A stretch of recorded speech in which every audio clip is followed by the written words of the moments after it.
Oh. 3, 4. Ah, j'adore faire ça. peux Moi. essayer Oui, 3, 4.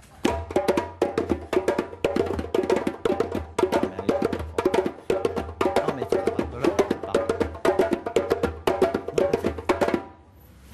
Je me vengerai. Je me vengerai.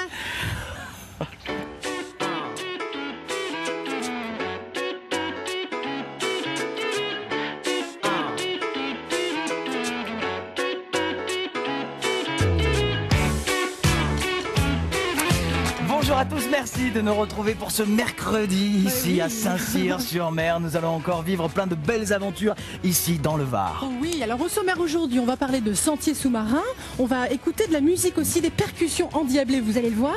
On va aussi rencontrer des commerçants pas comme les autres. Et je vous propose de commencer tout de suite avec un musée plein de charme. Oui, nous allons parler d'un site antique qui est présent ici à Saint-Cyr-sur-Mer depuis, oh mon Dieu, combien d'années! Et nous recevons Mireille Viguier, bonjour, merci d'être avec nous. Vous êtes la présidente des Amis du musée de Torrentum. Oui. Alors déjà, donc c'est un musée gallo-romain, Oui. vous allez nous en parler. Qu'est-ce qu'il a de particulier finalement ce musée?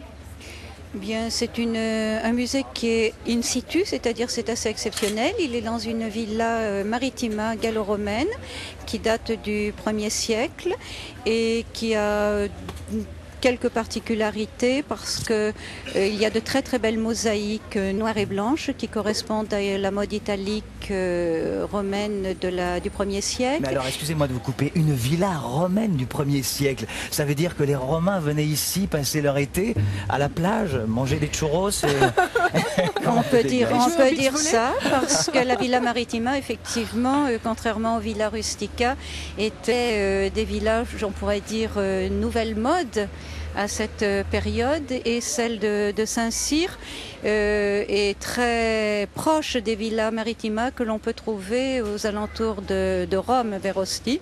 Mais c'est une villa particulièrement riche. C'est une on villa imagine très, que le très propriétaire belle. de la villa qui venait ici en vacances était aisé. Vous me disiez que c'était peut-être un chef de guerre, enfin du moins un chef On pense que c'était militaire quand même ou- à l'origine une personne qui était très riche pour investir avec les matériaux que l'on a retrouvés sur place. Ça nous laisse supposer quand même quelqu'un de très très important. D'accord. Et d'ailleurs, par rapport aux fresques et aux mosaïques qu'on trouve dans la villa, on a des indices sur Eh bien, qui était là. déjà les mosaïques, Oui. ensuite tout le décor pariétal que l'on a pu retrouver, qui laisse supposer que c'était un décor qui correspondait à ce qu'on appelle la période du 4e style pompéien. Ensuite, on a trouvé un magnifique, exceptionnel tombeau-maison dans le site, Oui. à quelques 400 mètres du site, dans la partie où il y avait les inhumations à la Villa Donata. Il y a un très très beau tombeau-maison, c'est vraiment vraiment exceptionnel. Et puis vous avez également un dolium entier. Alors ça, Un dolium. Oui. Qu'est-ce que Qu'est-ce c'est qu'un donc un dolium? C'était des réserves, il y D'accord. avait une quantité de réserves. Celui-là est entier, c'est assez rare de pouvoir en trouver un entier. C'est donc un lieu rare qu'une association rare fait vivre. Exactement. Bien, c'est ouais. grâce à cette association qui a été créée en 1927 que le lieu a été préservé. Bon, bien sûr, il a été énormément utilisé au cours des siècles, puisque Oui. on pense que la dernière utilisation du lieu, c'était vers le 4e siècle après. Et ensuite, il a été démantelé pour construire une partie des villages comme Saint-Cyr ou la Cadière plus tard. Par contre, ce que l'on est sûr, c'est que la villa a été créée dans la première partie du 1er siècle. Très bien. Alors, cette cette villa. association, voilà, Oui. cette association est très, disons qu'elle aide forcément à faire vivre ce lieu qui est assez incroyable. Et je crois qu'il y a des expositions d'art contemporain, des concerts de jazz. Ça bouge, hein? C'est grâce à l'association que le site est préservé, et surtout en partenariat avec la municipalité de Saint-Cyr. Parce que si nous n'avions pas le partenariat avec la Bien municipalité de Saint-Cyr, nous ne pourrions pas exister. C'est elle qui prend en charge quand même les plus gros travaux de restauration. L'association est là pour faire connaître le lieu, pour le dynamiser, et nous organisons donc des concerts de jazz avec la municipalité, et nous avons une exposition d'art contemporain chaque année pendant les mois d'été. visiter. Et il y a beaucoup d'enfants aussi qui viennent voir cette maison. Cette époque romaine, elle les fascine sûrement. Alors nous essayons de diffuser au maximum, notre but quand même est d'essayer de diffuser au maximum ce site. Et pour cela, notre équipe de bénévoles, parce que c'est quand même des bénévoles, notre équipe de bénévoles fait des visites des scolaires de toute la région. Et cette année, nous avons eu à peu près, au niveau des enfants et des scolaires, on a largement dépassé les 1000 enfants. D'accord. Qu'est-ce que vous avez comme remarque? On vous demande si Astérix et Obélix sont passés par là un jour. Bon, il faut s'adapter. Hein. Chaque niveau d'enfant s'adapte. Et puis, les maîtresses essaient de les préparer avant la visite. Nous avons nous-mêmes des questionnaires que nous leur remettons. Et après, quelquefois, on a des scolaires qui nous envoient un rapport de ce qu'ils ont vu, comment ils ont pu comprendre la façon dont s'est passée la visite et ce qu'ils ont pu en retenir. Et c'est extrêmement intéressant et passionnant. Oui, c'est la récompense. Oui, pour nous, c'est très important.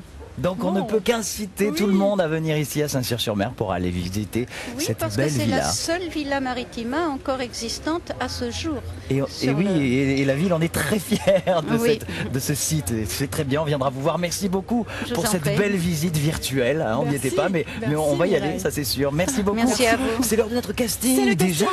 Mon Dieu, l'heure sonne déjà, comme le temps passe vite. Ça passe très vite. Bonjour. Bonjour, on retrouve Anthony Monnier. Alors Anthony Monnier, vous êtes libraire. Anthony, il s'installe sur les plages, c'est un peu le libraire beach boy, on peut dire ça, non? Oui, je m'installe à côté de la plage. À côté de la plage, oui. À l'ombre, comme ça les livres sont nickel, impeccables. Qu'est-ce que vous proposez exactement? Alors il y en a pour tous les goûts, j'ai un côté jeunesse, un côté poche aussi, avec la conjoncture c'est important d'avoir des livres à bas prix. Bien sûr. Et puis toutes les nouveautés aussi avec la rentrée littéraire qui se profile et les prix qui vont être décernés. Mais racontez-nous cette aventure alors, quelle idée d'aller se mettre sur la plage là. Les gens arrivent avec leurs gros pavés de littérature un peu de plage, on lit beaucoup pour se détendre. Qu'est-ce que vous proposez vous sur cette plage? Écoutez, c'était un pari que j'avais fait il y a 3 ans, j'avais eu la possibilité d'avoir un local pour pérenniser l'activité de la librairie. Et je pensais que c'était un lieu assez original, les Lecs, et un lieu aussi mystique, quoi. C'est contemplatif, donc propice à la lecture. Ah, bah parce que vous êtes un poète, vous dites tout ça. Il y en a beaucoup qui vont eu le temps pour se baigner. Oui, mais ça dépend. Quand il y a le Mistral qui souffle, les gens sont obligés, on va dire, de lire. De s'orienter vers autre chose. Voilà. D'accord. Alors quel est le contact avec ces vacanciers, avec ces gens qui sont là pour se détendre et se baigner? La littérature, je le disais, de l'été est plutôt une littérature légère. Est-ce que vous essayez de les orienter vers une littérature plus littéraire, on va dire? Oui, tout à fait. Ils viennent chez moi avant tout pour trouver un conseil. Et un conseil original. J'essaie de sortir des sentiers battus et proposer d'autres auteurs que Marc Lévy, Musso, et, Barbara Taylor, Marie-Guise Clark. Ça peut être une très bonne littérature pour se détendre, attention. Mais c'est pas celle que je conseille. Mais il faut savoir aller découvrir, il faut être un peu farfouilleur quand on aime la littérature. Voilà, et puis il y a tout le côté jeunesse qui tient encore bien debout. Et ma moyenne d'âge des clients, en général, c'est 11 ans. Donc alors je suis très étonné par cette affirmation. Vos meilleurs clients sont des jeunes.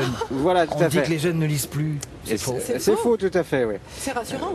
Voilà, les petites filles lisent un peu plus que les garçons, mais il y a encore des jeunes qui lisent, oui. Alors qu'est-ce que vous conseillez justement sur la plage? On va faire un petit coup de cœur du libraire aujourd'hui, voilà. Rapidement, 3 livres, 3 livres coup de cœur, qui est incontournable selon vous. Voilà. Pour les jeunes... Alors, je vais les prendre pour les présenter à la caméra. Là-bas. Oui, ça c'est des petits contes de la Méditerranée. En première lecture, c'est impeccable. Avec beaucoup d'humour. Il y a Philippi la sardine, Pouloupou le poulpe. Vous voyez, elle joue sur les mots, sur les consonants. C'est très rigolo. C'est en 2 tomes et c'est une auteure de Marseille. Ok, c'est de Marseillais, c'est très bien, on aime. Ça, ensuite. Ça, c'est plus pour rigoler. Ça vient de sortir justement à l'occasion. Les perles du bulletin de notes, je peux en lire une au hasard, elles sont toutes bonnes. Franchement, bruyant à l'oral, brouillon à l'écrit. Voilà.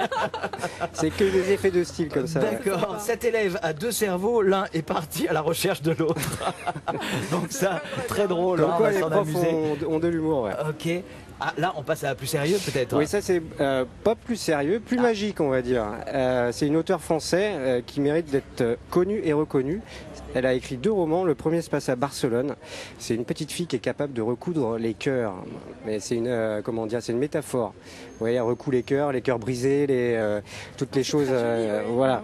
Et elle vient de sortir un nouveau livre qui se passe au Moyen-Âge. Ouais, hop, on peut succéder avec faire la succession sur l'autre livre. Et celui-là, je pense que c'est mon pronostic pour le prix Goncourt. Elle est en lice. Carole Martinez, du domaine des murmures. C'est très magique, très poétique. C'est aux éditions Gallimard. Tout à fait. Bravo pour ces coups de cœur, merci. Mais vous avez un appel à faire si vous êtes à notre casting du 13h. C'est que vous avez un appel, on vous retrouve avec grand plaisir près de la plage, là-bas au Lec. Mais bon, l'hiver, c'est pas possible ça. Non, ça va commencer à se compliquer au mois de novembre. Alors vous avez 30 secondes face à notre caméra pour tout nous dire sur votre appel. Oui, voilà, donc je poursuis l'été indien au Lec où je suis installé au Square Ferrier. Par contre, quand le temps va se gâter, ce serait bien que je retrouve un local adapté à mes besoins. Donc il faudrait un petit local de 25 mètres carrés dans la périphérie de Saint-Cyr, si possible au Lec, et je peux monter plus haut jusqu'à la gare. Voilà, pas trop cher aussi.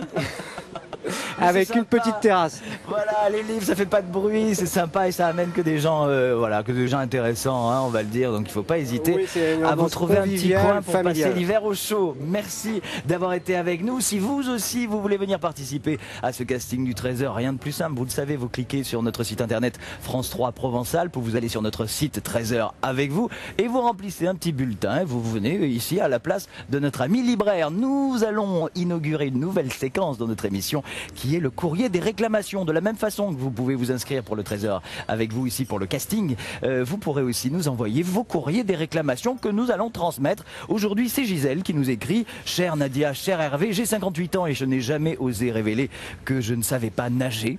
Récemment, j'en ai fait l'aveu à de proches amis qui m'ont affirmé qu'il était sûrement trop tard pour moi pour apprendre. Je suis sûr que je pourrais leur prouver le contraire. Pouvez-vous m'aider, Gisèle? Bien sûr. Et au 13h avec vous, nous avons tout simplement pris le meilleur des nageurs.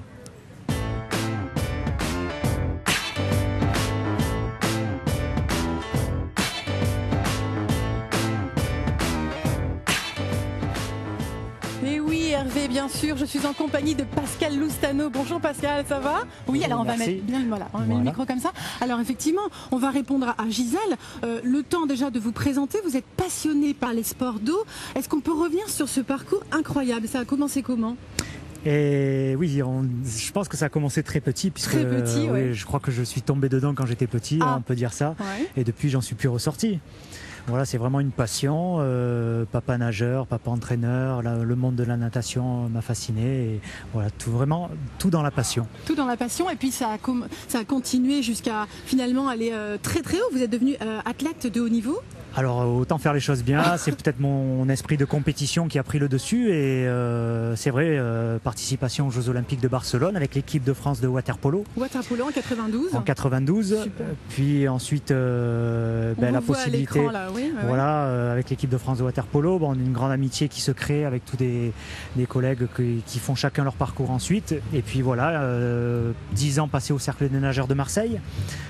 Et puis la possibilité de créer, de pouvoir aller chez les gens, donc Pascal Natation tout simplement. Pascal Natation, c'est votre association qui est d'ailleurs parrainée par Alain Bernard. Voilà, très sympa, le champion olympique du 100 mètres nage libre, très sympa, très simple, qui par connaissance m'a donné ce coup de pouce. Et quand une carte de visite parrainée par Alain Bernard, quoi de mieux pour donner confiance aux gens, pour leur donner envie de nager, et voilà, puisqu'il relaie une image parfaite de la natation d'aujourd'hui. Entre champions, vous vous donnez des conseils, non? Je ne sais pas.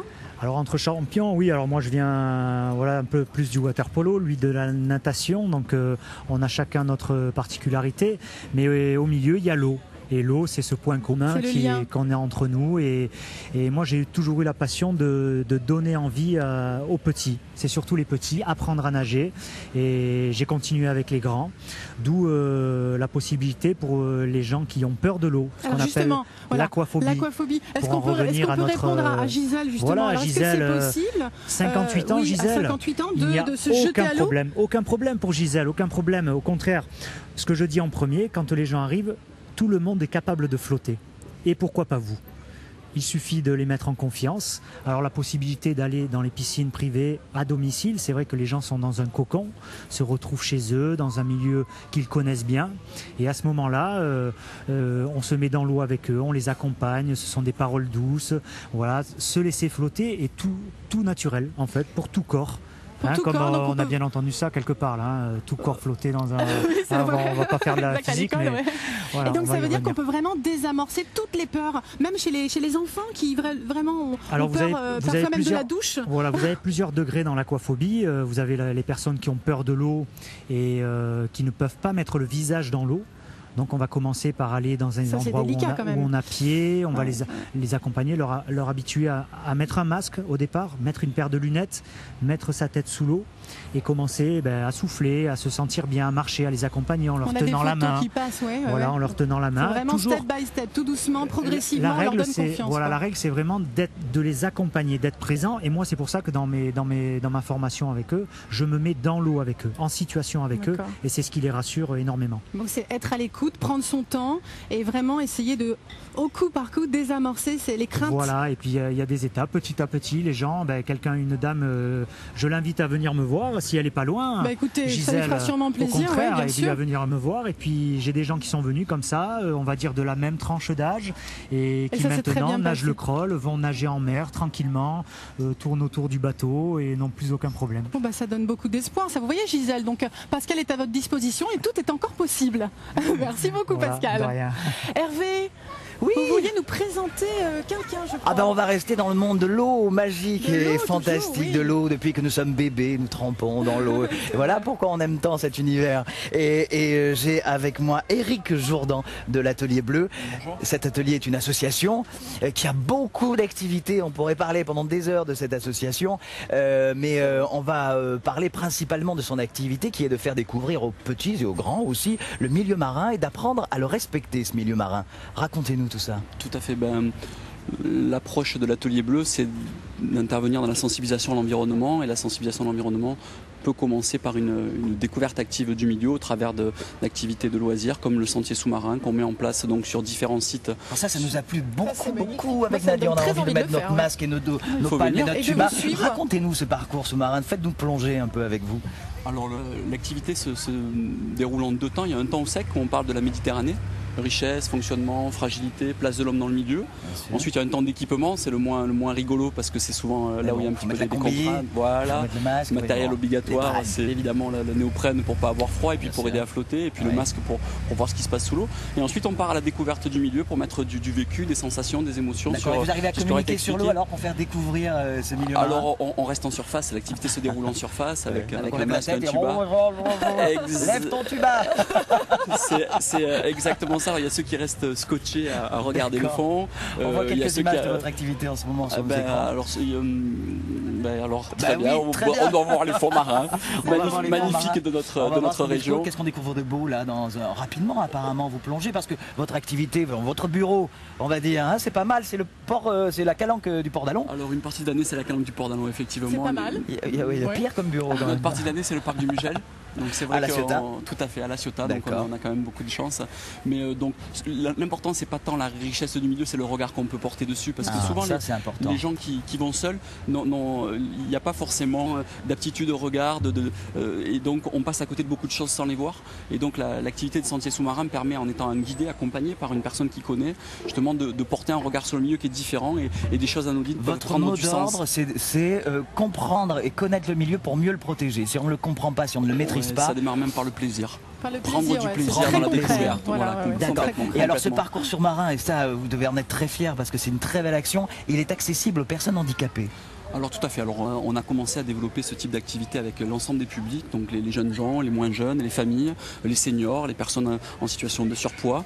Et puis un jour on s'est retrouvé confronté on a rencontré des gens qui nous ont dit et moi est-ce que je pourrais le faire avec vous? Et cette personne était en fauteuil.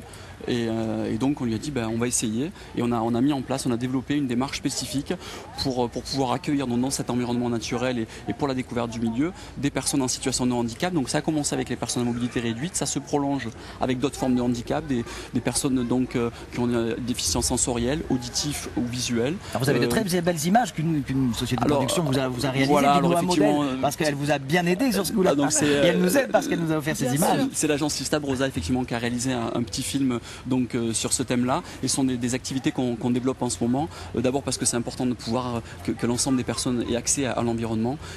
Et ensuite parce que c'est aussi un enrichissement important pour les intervenants d'arriver à travailler des publics contraints parce qu'ils doivent se remettre en question et se poser de nouvelles questions. Les gens handicapés sortent de l'eau et racontez-nous ça. Il y a des mots, des fois, c'est je m'étais pas mis à l'eau depuis 10 ans ou j'avais jamais vu ça. Et effectivement, les sourires, il y a beaucoup d'émotions, beaucoup de sourires. Ça doit vraiment être formidable comme témoignage, c'est sûr. Et puis il y a surtout le côté partagé parce que c'est souvent les activités on sépare les gens et l'activité de sentier sous-marin elle permet de regrouper sur une même activité des familles, des enfants, des parents, des grands-parents, des personnes en situation de handicap qui d'habitude sont laissées de côté pour des activités de loisirs, de découverte. Alors partagez, vous disiez partagez, je vous coupe un peu parce qu'on a peu de temps, alors forcément il faut aller vite. Mais oui, mais c'est très bien, c'est ce qu'on aime. Partagez, parlez-nous d'Ecorem du coup, c'est un projet, un vaste projet. Ça c'est un beau projet. Effectivement, l'inauguration vient d'avoir lieu très récemment et donc Ecorem, on utilise l'outil internet et ce projet c'est un facilitateur pour développer donc des projets de protection de l'environnement à l'échelle de la Méditerranée. Parce que je crois qu'il y a une mise en réseau des informations. Exactement. Les associations essaient de grappiller des moyens pour faire des actions et puis souvent on peut les fédérer ces associations et du coup faire des actions encore plus belles, plus imposantes. Vous avez tout compris, c'est exactement ça. On est content, mais qu'est-ce qu'on travaille? Non mais en tout cas c'est une idée géniale, cette mise en réseau des informations, il fallait y penser. Et alors on pourrait parler de plein de choses sur cet atelier bleu, notamment de l'éco-participation avec les plaisanciers l'été, la campagne éco-gestes pour la Méditerranée. Éco-gestes, voilà, pardon, j'oubliais le terme, l'éco-gestes. Actions de sensibilisation, tout à fait. Plein de choses, mais je vais être obligé de vous arrêter, c'est horrible, mais en revanche vous avez un très beau site internet que nos téléspectateurs peuvent aller voir, aller sur atelierbleu.fr. Voilà, ils pourront ça, ils pourront vous contacter et c'est fantastique. Et on parlait de la calanque du Port d'Alon. Il y a notre ami Jeff Carias qui est allé la visiter. Hein, et ben, regardez, voilà ce qu'il en a vu, lui. Ouais. Hello, welcome. Aujourd'hui, je suis aux États-Unis, à New York exactement. Et oui, les producteurs, les dirigeants de la chaîne ont enfin compris le potentiel qu'était mien et ils m'ont envoyé ici, in the USA, New York, la capitale du hot dog. Arrête, Jeff. Qu'est-ce qu'il y a? C'est ridicule. On voit bien que tu n'es pas à New York. Mais Franco, je t'avais demandé de faire un plan serré. Évidemment, maintenant, c'est ridicule, c'est loupé. Bon, on est à Saint-Cyr-sur-Mer. C'est pas mal non plus.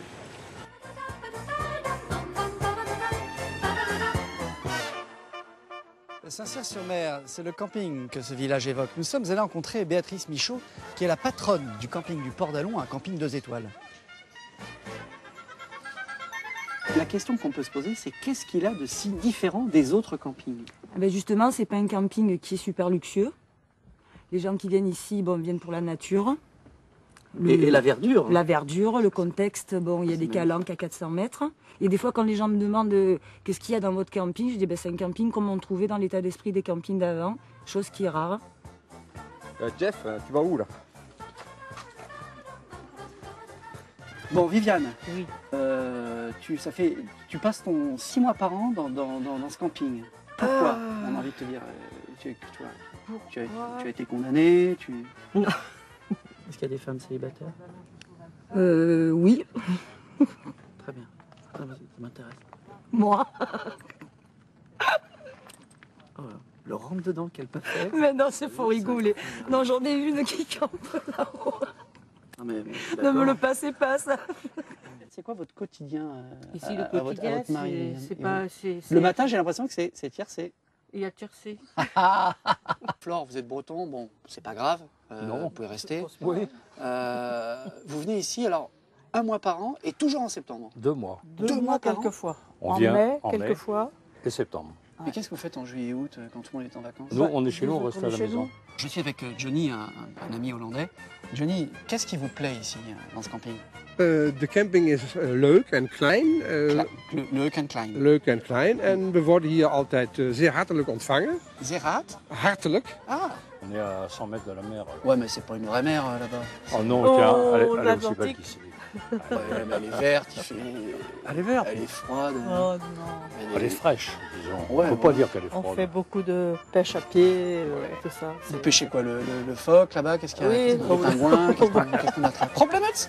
Als er eens een keer een probleem is, misschien eens een keertje elektriciteit, een koppeling, of een stekkertje of zulke dingen. Maar normaal zijn hier geen problemen. Ça, niet? Nee. Pourquoi tu viens toujours ici? Parce qu'on respire bien, déjà. On est au calme, des petits oiseaux. On les entend. L'apéritif, c'est royal. Ici, c'est... Ah oui. Il faut qu'on prenne l'apéritif. Mais vous buvez quoi? Du whisky des Charentes? Du whisky. Du whisky? Ouais. Pas de pastis? Et ma femme, du punch. Que je fais. Vous faites du punch vous-même? Bah oui, vous voulez le goûter? Bah oui. Ah ben volontiers. Ça me paraît évident. Et puis alors attention parce que on est des alcooliques, moi. Hein. Ah ben ça fait rien. Bah, faut pas nous la dire deux fois. Hein. Bah, comme ça à 4, on se rassise. Comment on dit merci en talent? Comment on dit? Oh, ik dank u. Dank u? Dank u wel. Bon ben voilà, c'était Saint-Cyr-sur-Mer. On ne peut pas partir de Saint-Cyr-sur-Mer par contre sans avoir mangé une glace de chez Popol, le délicieux glacier, qui se trouve sur le port. Jeff, c'est une tâche. Où ça? Là.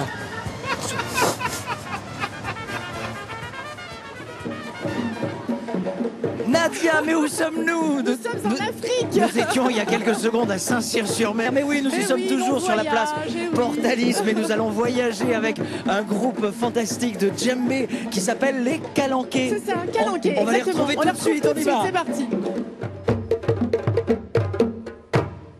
Bonjour les Calanquais, merci bonjour. beaucoup d'être avec nous. Oh là là, quelle belle musique, quel beau rythme. Magnifique. Alors on reçoit effectivement le groupe Calanquais avec Denis Decory, ça va? Ça va bien, impeccable. Alors qu'est-ce que vous proposez? On l'a un peu compris, hein, c'est de la musique africaine, des percussions, c'est ça? Tout à fait, l'association Calanquais qui existe depuis 2006 à Saint-Cyr-sur-Mer propose des ateliers de danse et de percussion africaines.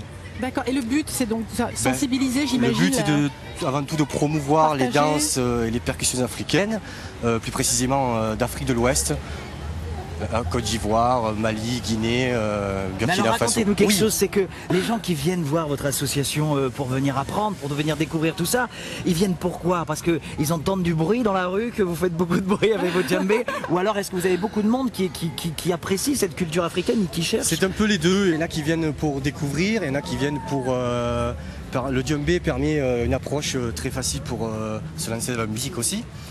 Ah, on peut facilement accéder. Tout à fait. On cherchait un instrument avec Nadia, facile d'accès. C'est l'avantage du djembé. Tout à l'heure, elle avait un peu de mal. Donc voilà, donc il y en a qui c'est des passionnés de l'Afrique qui viennent se rapprocher avec cet instrument-là.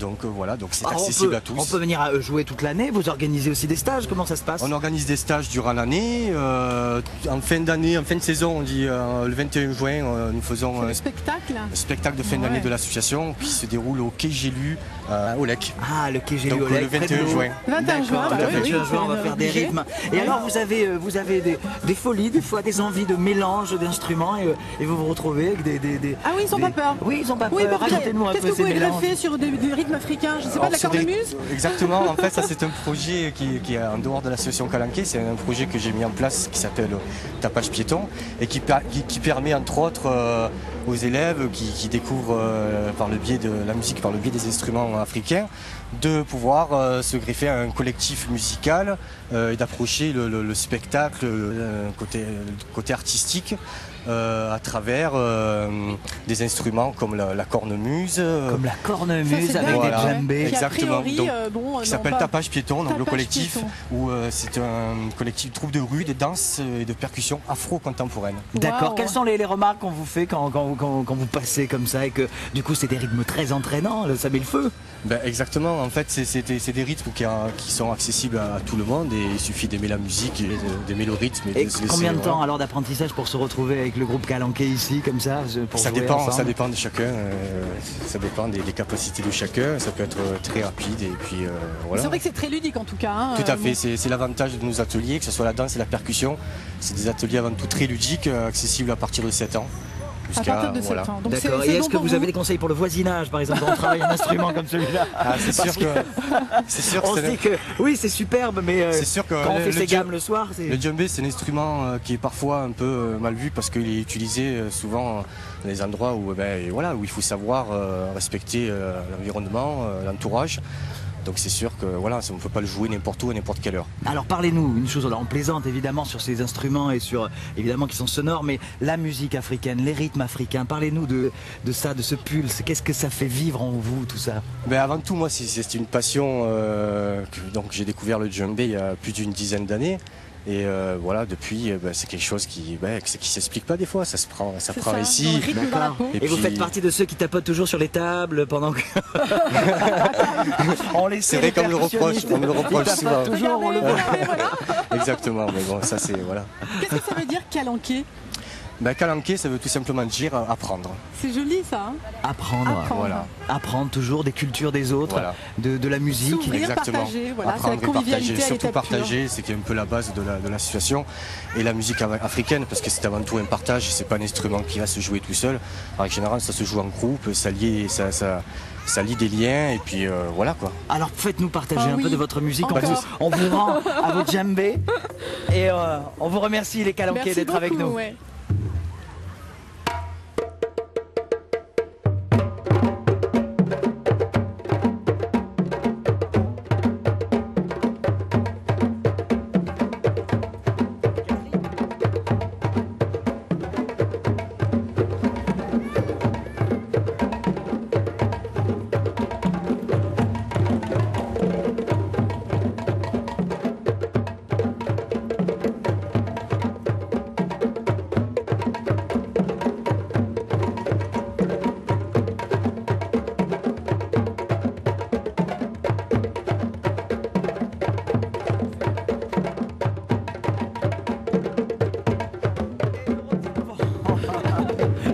Quelle sonorité, c'est génial, hein.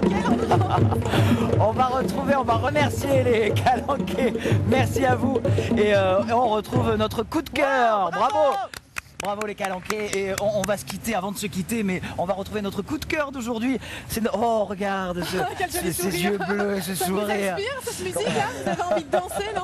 C'est sympa, ouais. C'est assez sympa comme musique. Franck Grandis, merci d'être avec nous. Vous avez une aventure un peu particulière, c'est pour ça qu'on avait envie de vous parler. Vous étiez chauffeur de bus à Marseille. Oui, vous faisiez des lignes vers le nord de Marseille. Je faisais le nord, le sud, j'ai tout fait. Et si je vous ai demandé de venir nous parler, c'est pour nous raconter d'un moment, d'une bascule de vie comme ça. Vous avez, en conduisant, vous avez rêvé à autre chose. C'est ça, voilà. Et vous vous êtes dit non, c'est pas forcément là que j'ai envie de continuer. Je voulais vivre au bord de mer déjà, c'est sûr. Et en tant que Marseillais, la mer, c'est important, c'est primordial. Ouais. Et j'ai eu la chance de pouvoir faire une belle bascule, c'est-à-dire de passer chauffeur de bus à restaurateur au bord de mer. Mon Dieu, mais comment ça s'est passé? C'était une vraie cascade dans une vie, ça, de passer le chauffeur de bus. C'est une chance surtout, bus. c'était une grande chance parce que j'en rêvais et ça s'est concrétisé. Il faut beaucoup de courage quand même parce que pour changer complètement de vie comme ça. Il faut beaucoup de courage parce que je veux dire, c'est pas évident de passer chauffeur de établissement, bus là, à restaurateur. On a votre établissement à l'image, votre bébé, votre chouchou. Ah, c'est une merveille. Pour moi, c'est une merveille. Je veux dire, l'endroit où je suis, c'est une merveille. Est-ce que vos yeux sont devenus bleus après le restaurant? C'est ça, après. C'est à force de regarder la mer tous les jours. Les yeux sont devenus bleus. Racontez-nous, parlez-nous. Ici, on est à Saint-Cyr-sur-Mer dans les terres. Mais racontez-nous la vie des Lecs quand c'est l'été, quand c'est le feu sur la plage. L'été, c'est la festivité tout l'été. Juillet, août, même juin, c'est sympathique. C'est le soleil toute la journée. C'est une plage incontournable. Merci d'être venu en parler. On vous retrouvera avec plaisir. Merci à vous et merci pour tous ces cirs. Et tous les autres restaurateurs qui sont passionnants et qui adorent cette plage. Nous, on l'adore aussi. Merci d'avoir été avec nous tout ce mercredi ici à Saint-Cyr-sur-Mer. On se retrouve bien sûr demain. Et n'oubliez pas d'ici là d'aller sur notre site internet France 3 Provençal. Vous cliquez sur le Trésor avec vous et vous retrouvez évidemment plein d'informations, nos invités, les rubriques casting, la lettre, notre nouvelle séquence. Exactement, des réclamations, Absolument. Vos idées, vos projets, n'hésitez pas, partagez-les avec nous et puis venez nous retrouver, tout simplement. Oui, on sera là demain, revenez ici demain. Merci Franck. Merci Franck. On va aller se baigner maintenant. Il fait meilleur que moi. L'eau